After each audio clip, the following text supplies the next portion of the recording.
Good morning, guys. I wanted to spend today teaching you how to find angle measures in right triangles. The first thing we want to do is identify which trig function will work.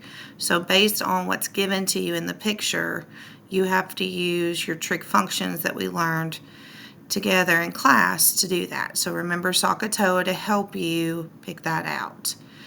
You're going to set up your trig ratio just like we did before.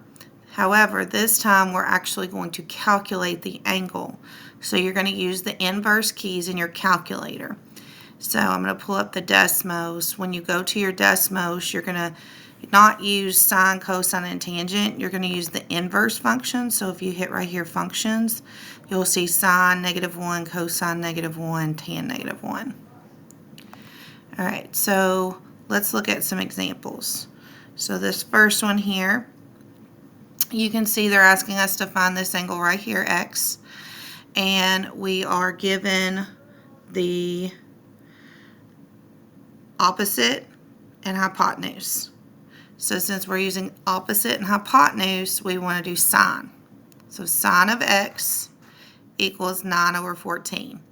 Now we're going to go straight to our calculator. We're going to use our inverse key, use the sine of -1, type in that ratio, 9/14, and you're just going to pay attention to what do they want us to round to.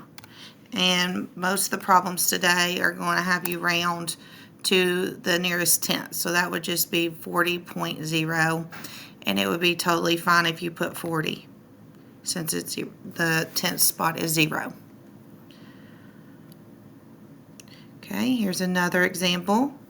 This time we have our opposite and our adjacent. Our opposite is 16, our adjacent is 12. So we're going to use tangent. So tan of x equals 16/12. We're going to go to our calculator again and use our inverse key. So tan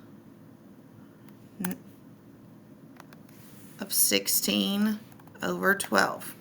And then we're going to, again, just pay attention to what does it want us to round to. It wants us to go to the nearest tenth.